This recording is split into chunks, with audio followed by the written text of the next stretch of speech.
हरे कृष्ण। पुरुषोत्तम भगवान की जय। आप सभी भक्तों का हमारे चैनल पर हार्दिक अभिनंदन है। सभी भक्तों को एकादशी व्रत की हार्दिक शुभकामनाएं। आप सभी का दिन शुभ हो, मंगलमय हो। आज के इस वीडियो में हम आपको एकादशी व्रत की कथा सुनाएंगे। अगर आपको कथा पसंद आए तो वीडियो को लाइक करके औरों से भी शेयर करिए। और अगर अभी तक आपने हमारे चैनल को सब्सक्राइब नहीं किया है तो चैनल को सब्सक्राइब करके बेल आइकन पर भी क्लिक कर लीजिए। तो आइए प्रेम पूर्वक श्रद्धा भाव से सुनते हैं अधिक मास की प्रथम एकादशी पद्मिनी एकादशी व्रत की कथा। तो सब बोलिए पुरुषोत्तम भगवान की जय, एकादशी माता की जय। भगवान श्री कृष्ण से अर्जुन बोले, हे भगवान, अब आप अधिक मास या मल मास की शुक्ल पक्ष की एकादशी के विषय में बताएं। उसका नाम क्या है, उस व्रत की विधि क्या है, इसमें किस देवता का पूजन किया जाता है और इसके व्रत से क्या फल प्राप्त होता है। ऐसा सुनकर भगवान श्री कृष्ण बोले, पार्थ, अधिक मास की एकादशी अनेक पुण्यों को देने वाली है। उसका नाम पद्मिनी है। इस एकादशी के व्रत से मनुष्य विष्णु लोक को जाता है। अनेक पापों को नष्ट करने वाली और मुक्ति तथा भुक्ति प्रदान करने वाली है। इसके फल और गुणों को ध्यानपूर्वक सुनो। दशमी के दिन व्रत शुरू करना चाहिए। एकादशी के दिन प्रातःकाल नित्य क्रिया से निवृत्त होकर पुण्य क्षेत्र में स्नान करने चले जाना चाहिए। उस समय गोबर, मृत्तिका, तिल, कुश तथा आमल की चूर्ण से विधि पूर्वक स्नान करना चाहिए। स्नान करने से पहले शरीर में मिट्टी लगाना चाहिए और मिट्टी लगाते हुए मिट्टी से प्रार्थना करनी चाहिए कि हे मृत्तिके, मैं तुमको नमस्कार करता हूँ। तुम्हारे स्पर्श से मेरा शरीर पवित्र हो। समस्त औषधियों से पैदा हुई और पृथ्वी को पवित्र करने वाली तुम मुझे शुद्ध करो। ब्रह्मा के थूक से पैदा होने वाली तुम मेरे शरीर को छूकर मुझे पवित्र करो। हे शंख चक्र गदाधारी देवों के देव जगन्नाथ, आप मुझे स्नान की आज्ञा दीजिए। इसके बाद वरुण मंत्र को जपकर पवित्र तीर्थों में स्नान करना चाहिए। पवित्र तीर्थों के अभाव में उनका स्मरण करते हुए किसी तालाब में स्नान करना चाहिए। स्नान करने के पश्चात स्वच्छ और सुंदर वस्त्र धारण करके संध्या तर्पण करके मंदिर में जाकर भगवान की धूप दीप नैवेद्य पुष्प केसर आदि से पूजा करनी चाहिए। इसके बाद भगवान के सम्मुख नृत्य गान आदि करें। भक्त जनों के साथ भगवान के सामने पुराणों की कथा सुननी चाहिए। अधिक मास की शुक्ल पक्ष की पद्मिनी एकादशी का व्रत निर्जल करना चाहिए। लेकिन यदि मनुष्य में निर्जल रहने की शक्ति ना हो तो उसे जलपान या अल्पाहार से व्रत करना चाहिए। रात्रि में जागरण करके नाच और गान करके भगवान का स्मरण करते रहना चाहिए। प्रत्येक पहर मनुष्य को भगवान जगन्नाथ या महादेव का पूजन करना चाहिए। पहले पहर में भगवान को नारियल, दूसरे में बेलपत्र, तीसरे में सीताफल और चौथे में सुपारी नारंगी अर्पण करना चाहिए।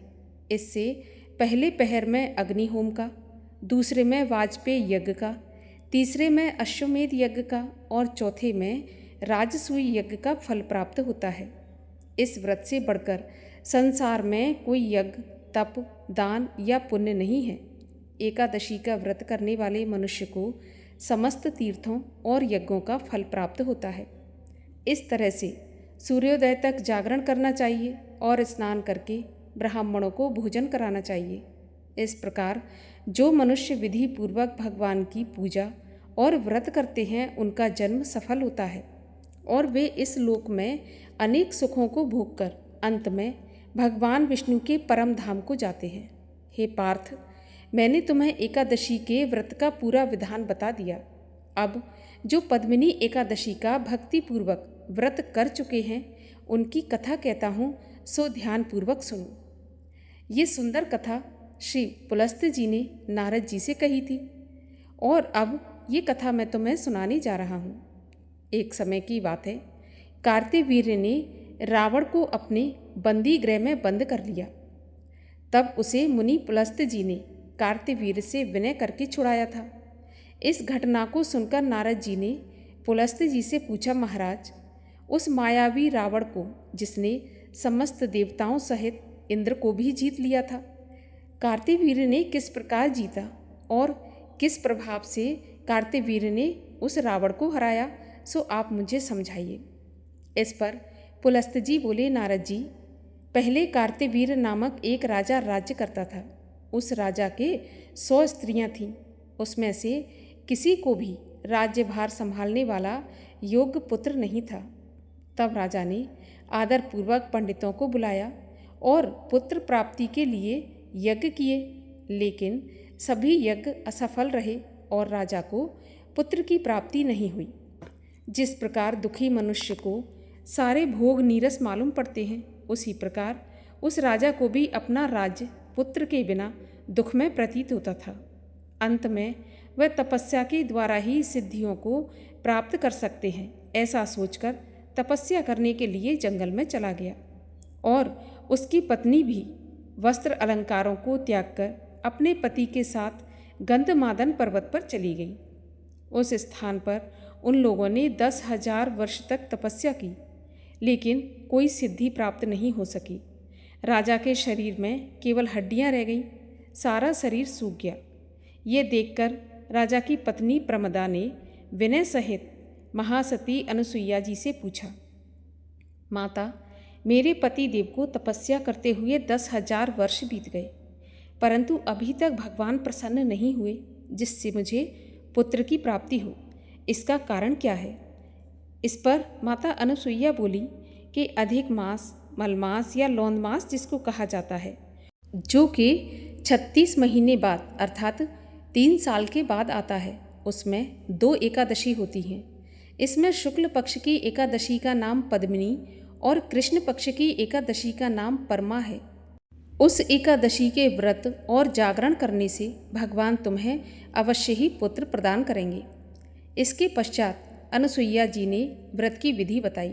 रानी ने अनुसुईया के बताए अनुसार विधि से एकादशी का व्रत और रात्रि में जागरण किया। इससे भगवान विष्णु उस पर प्रसन्न हुए और वरदान मांगने के लिए कहा।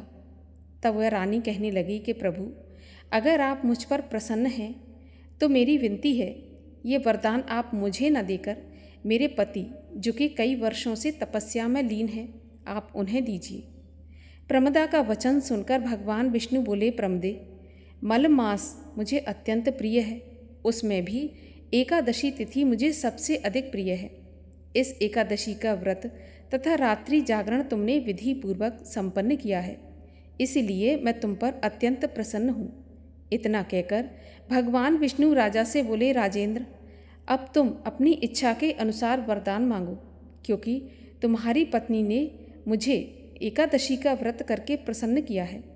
भगवान की ऐसी मधुर वाणी सुनकर राजा बोले, भगवान, आप मुझे सबसे श्रेष्ठ, सबके द्वारा पूजित, आपके अतिरिक्त देव, दानव, मनुष्य आदि से अजय उत्तम पुत्र प्रदान कीजिए।